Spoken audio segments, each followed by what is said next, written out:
দরজা খুলে নিজের জন্মদাতা পিতাকে হাসি মুখে দাঁড়িয়ে থাকতে দেখে মন খারাপ হয়ে গেল। মলিন মুখে বললাম, বাবা ভেতরে এসো। বাবা ভেতরে এসে একটা বক্স বাড়িয়ে দিয়ে বলল, এই নে তোর পছন্দের গুড়ের পায়েস এনেছি। কিছুটা অবাক হয়ে বললাম, তুমি এই সামান্য পায়েস দেওয়ার জন্য 60 কিলোমিটার পথ জার্নি করে এসেছো? বাবা হেসে বলল, তোর মা রান্না করেছে, তোকে না দিয়ে কিভাবে খাই মা, তাই নিয়ে চলে আসলাম। রুমের ভেতর থেকে ড্রয়িং রুমের দিকে আস্তে আস্তে আমার শাশুড়ি বলল, বৌমা কে এসেছে? বাবা আমার শাশুড়িকে দেখে বলল, কেমন আছেন বেয়ান? শাশুড়ি বাবার কথার কোনো উত্তর না দিয়ে আবার রুমের ভেতর চলে গেল। বাবা আসলে আমার শ্বশুরবাড়ির লোকজন খুশি হওয়ার চেয়ে বিরক্তই হয় বেশি। হুটহাট করে যদি মেয়ের বাড়ি চলে আসে তাহলে শ্বশুরবাড়ির লোকজন বিরক্ত হবে, এটাই স্বাভাবিক। অথচ আমার অবুঝ বাবা সেটা বোঝে না। কয়েকদিন যেতে না যেতেই কিছু না কিছু একটা নিয়ে বাসায় হাজির হবেই। বাবাকে বললাম, যাও বাবা, ভেতরের রুমে আপাতত বিশ্রাম নাও, তারপর দুপুরে খাওয়া দাওয়া করে চলে যেও। বাবা কিছুটা অবাক হয়ে বলল, মা আজকেই কি চলে যেতে হবে? তোদের বাসায় একটা দিন থাকি। কোনো রকম কান্না চেপে রেখে চোখ মুখ শক্ত করে বললাম, না বাবা, তোমার থাকতে হবে না, দুপুরের খাওয়ার পরেই চলে যাবে। কথাটা বলে আমি রান্নাঘরে এসে কাঁদতে লাগলাম। কতটা অসহায় হলে একটা মেয়ে তার বাবাকে বাসায় একটা দিন রাখতে চায় না, সেটা কেউ বুঝবে না। শাশুড়ির রুমে এসে মাথা নিচু করে বললাম, মা ফ্রিজ থেকে খাসির মাংসটা বের করে রান্না করি, বাবা দুপুরে খেয়েই চলে যাবে। শাশুড়ি রাগী চোখে আমার দিকে তাকিয়ে বলল, এত মেহমানদারি করতে হবে না, তোমার বাপ তো প্রতি কয়েকদিন পর পরই আসে, তার জন্য খাসির মাংস রান্না করতে হবে নাকি? যা আছে তাই দিয়েই খাইয়ে বিদায় করো। লোকটার লাজ লজ্জা বলতে কিচ্ছু নেই, কয়েকদিন যেতে না যেতেই মেয়ের বাড়ি এসে পড়ে ভালো মন্দ খাওয়ার জন্য। শাশুড়ির কাছে হাত জোর করে মিনতি করে বললাম, মা ভগবানের দোহাই এভাবে বলবেন না, পাশের রুমে আমার বাবা আছে, শুনলে কষ্ট পাবে। কথাটা বলে আমি চলে আসলাম। শুধু যে আমার শাশুড়ি বাবাকে অপমান করে তা না, আমার স্বামীও করে। একবার আমার স্বামী বাবাকে বাজারের ব্যাগ দিয়ে বলেছিল, বাসায় তো বসেই আছেন, যান বাজারটা করে নিয়ে আসুন। মেয়ের জামাই শ্বশুরকে বলেছে বাজার করে নিয়ে আসুন। এটা যে কতটা অপমানজনক আমার বাবা সেটা বুঝতে পারেনি। উনি ব্যাগ নিয়ে হাসি মুখে বাজার করতে চলে গিয়েছিলেন। রুমে এসে দেখি বাবা খবরের কাগজ পড়ছে। আমাকে দেখে হাসি মুখে বলল, দেখলি সাকিব আবার সেঞ্চুরি করেছে, ছেলেটার ভেতর দম আছে, দেখিস সামনে আরও ভালো কিছু করবে। আমি বাবার দিকে তাকিয়ে ভাবতে লাগলাম, আমার বাবা তো এমন ছিল না, নিজের বিন্দু পরিমাণ অপমান সহ্য করত না। সেই বাবা আমাকে বিয়ে দেওয়ার পর এমন হয়ে গেল কেন?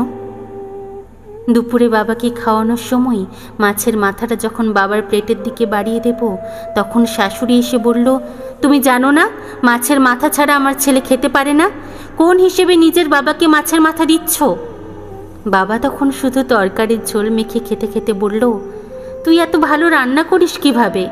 বাড়ি গেলে তোর মাকে একদিন শেখাবি। 25 বছর ধরে সংসার করছে অথচ রান্নাটা ভালো করে শিখতে পারেনি। আমি তখন কাঁদতে কাঁদতে বাবাকে বললাম, ভগবান কি তোমাকে একটু লাজ লজ্জা দেয়নি? এত অপমানের পরেও কয়েকদিন পর পর মেয়ে শ্বশুরবাড়ি এসে হাজির হও। তুমি যদি আমার ভালো চাও তাহলে এই বাড়িতে আর এসো না। বাবা সেদিন আমাকে আর কিছুই বলেনি, শুধু যাবার সময় আমার মাথায় হাত বুলিয়ে হাসি মুখে চলে গিয়েছিল। সেদিনের পর বাবা আর কখনো আমার শ্বশুর বাড়ি আসেনি। মাঝখানে আমার শাশুড়ি অসুস্থ হলো, স্বামীর ব্যবসার অবস্থা খারাপ হলো, বাবাই সব টাকা দিয়েছে, কিন্তু বাসায় আসেনি। একদিন শাশুড়ি আমাকে বলল, বেয়ান মশাই তো আর আসে না। আমি হেসে বললাম, মেয়ের বাসায় এসে কী করবে? মেয়ে তো তাকে একবেলা মাছের মাথা দিয়ে খাওয়াতে পারতো না, তরকারির ঝোল দিয়েই ভাত খেতে হতো, তাই হয়তো আর আসে না। স্বামী একবার বলল, বাবাকে বলো একবার বাসায় আসতে। এ কথা শুনে স্বামীর চোখের দিকে তাকিয়ে বললাম, কেন, বাজার করার লোক আছে তো, শুধু শুধু আরেকজন লোক বাসায় আনার দরকার কি? শাশুড়ি কিংবা স্বামী সেদিন কিছু বলতে পারেনি, শুধু মাথা নিচু করেছিল। 2 বছর পর আমি মেয়ের মা হয়েছি, কিন্তু মেয়ের প্রতি আমার চেয়ে আমার স্বামীর দরদ বেশি। মেয়ে রাতে যতক্ষণ সজাগ থাকে ততক্ষণ মেয়েকে কোলে নিয়ে হাঁটে। মেয়ে ঘুমালে মেয়ের মুখের কাছে মুখ নিয়ে নিঃশ্বাসের শব্দ শোনে। মেয়ে যেদিন আধো আধো গলায় বাবা বলে ডেকেছিল, সেদিন আমার স্বামী খুশিতে বাচ্চাদের মতো কান্না করে দিয়েছিল। একদিন মেয়েকে বুকে জড়িয়ে ধরে আমাকে আমার স্বামী বলল, আমার মেয়েকে আমি বিয়ে দেব না, সারা জীবন আমার কাছে রাখবো, মেয়েকে ছাড়া আমি থাকতেই পারবো না। আমি তখন স্বামীর চোখের দিকে তাকিয়ে বললাম, আমার বাবাও হয়তো ঠিক এইভাবে আমাকে বুকে জড়িয়ে ধরে বলেছিল আমাকে বিয়ে দেবে না, আমাকে ছাড়া থাকতে পারবে না। কিন্তু মেয়ে মানুষ বলে কথা, বিয়ে তো দিতেই হবে। মেয়েকে বিয়ে দিল, মেয়ের বাসায় এসে প্রতিবার অপমানিত হয়ে যেত, তবু আবার আসতো। কথাগুলো শুনে আমার স্বামী যখন নীরব হয়ে রইল, তখন আমি চোখের জল ফেলতে ফেলতে বললাম, তোমরা আমার বাবাকে যতটা বেশরম ভেবেছিলে, বিশ্বাস করো আমার বাবা এমন বেশরম না। উনি সবই বুঝতেন, তবুও না বোঝার অভিনয় করতেন। একমাত্র মেয়ে ছিলাম তো, তাই মেয়েকে দেখার জন্য বাবার হৃদয়টা কাঁদত, তাই কয়েকদিন পর পর এসে পড়ত।